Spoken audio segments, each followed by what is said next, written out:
Hey everybody, it's Kevin Carr, and today we're talking about single leg deadlifts.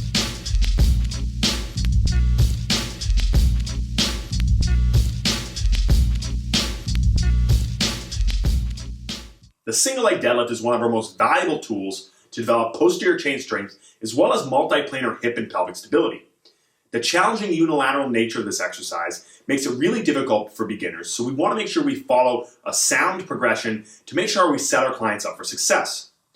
Before even beginning this exercise, we want to ensure that our clients have adequate hip mobility, as demonstrated by an active straight leg raise drill. This will ensure that their joints can get in positions to absorb and adapt to stress. So ensure that your client is at least a 2-2 in an active straight leg raise, as demonstrated by the FMS,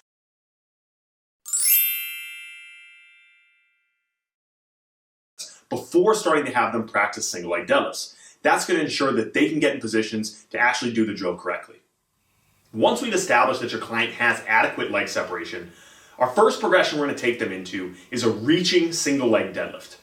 So with a reaching single leg deadlift, what we want to do is set our client up with a target to reach for, and this is going to help to promote them to get their pelvis situated in the right position above their femur. So what I'm going to use is this little roller. You could use a cone, a bench, something to aim for. Put it about arm's length out in front of them, okay? So I'm going to step back, so at the bottom of my single leg deadlift, that cone or roller is right at the end of my reach. I'm going to line it up with the leg that I'm standing on, and this is what we call a cross-reaching single leg deadlift, because I'm going to reach with my opposite arm for that roller as I sink down into the single leg deadlift. So I'll demonstrate that quickly. Standing up tall, I'm going to sink down onto my knee. I'm reaching my left leg back. I'm reaching my left hand forward, getting as long as I can. Tap, come right back up. As you notice, I'm reaching across my body.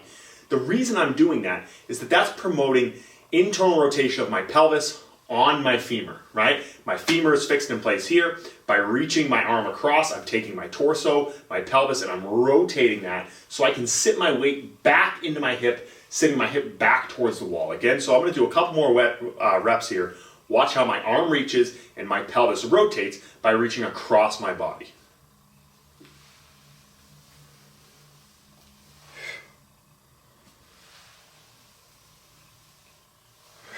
If you look at my back leg, you can see how my foot and my toes are pointing straight down towards the ground. That's a good indicator of the position that my pelvis is in.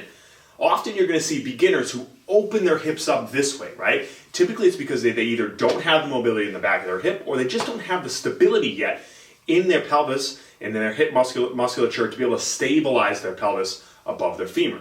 So for a lot of our beginners, we're going to stay with this cross-reaching variation for a while so they demonstrate that they can maintain their pelvis square towards the floor, internally rotated, not externally rotated, over their femur. Then we're going to progress them to a loaded variation. Following success with the reaching single leg deadlift, the first way we're going to add load to this progression is by doing a 1 dumbbell or 1 kettlebell single leg deadlift. So now, instead of reaching in the arm that's opposite the leg I'm standing on, I'm going to hold a weight. So I'm going to hold this dumbbell here. I'm going to hold it right in front of the leg that's going back. Okay, it's right in front of me. I don't want it next to me because it's going to kind of pull me sideways. Set it up right here close to your center of gravity. I'm standing on my right leg, and I'm going to imagine as if I'm lowering this dumbbell onto my big toe. I'm still kind of doing a little bit of a cross reach because that's going to, again, promote internal rotation of my pelvis on my femur. So I'm right here, okay? I'm lowering down. Again, I'm lowering this right along the leg that I'm standing on, maintaining an internally rotated pelvis. Come up nice and tall. Okay, again, we don't want it out here, and we don't want to let this hip open up. So think about almost turning that back toe inward, lowering this foot, bring this dumbbell right along my shin, just past my knee. And I'm going to lower it to just about mid-shin. I don't need to touch the ground. If you look at me from the side, you can see I'm going to get about parallel to the ground, and my head and my foot, my whole body moves in one piece here. Okay? Demonstrate sideways. Just like that. Okay? What we're going to do is we're going to load the 1 kettlebell or 1 dumbbell variation as long as we possibly can.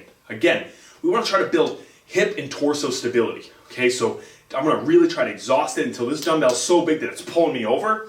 Then I'm going to split the load in between 2 hands. So say I had a 50-pound dumbbell. Then when I progress to a 2 dumbbell or 2 kettlebell, I'm going to put 25 in each hand. It takes away the challenge of pelvic stability, and now I can really just start loading that posterior chain. Our final single leg deadlift progression is going to be 2 kettlebell or 2 dumbbell. Now that I don't have an offset load, there's going to be less of a demand for the local stabilizers to manage the position of the pelvis. Hopefully with our athletes, if we're getting to this 2 dumbbell or 2 kettlebell progression, we've already established and trained those local stabilizers with the cross reaching as well as with the 1 dumbbell offset load. Now that we have 2 loads, the focus becomes just developing that posterior chain strength, okay? Albeit still on 1 leg, we have to deal with local stabilization, but now we've kind of taken the governor off. Now we can really start to load this and put some weight into the posterior chain muscles.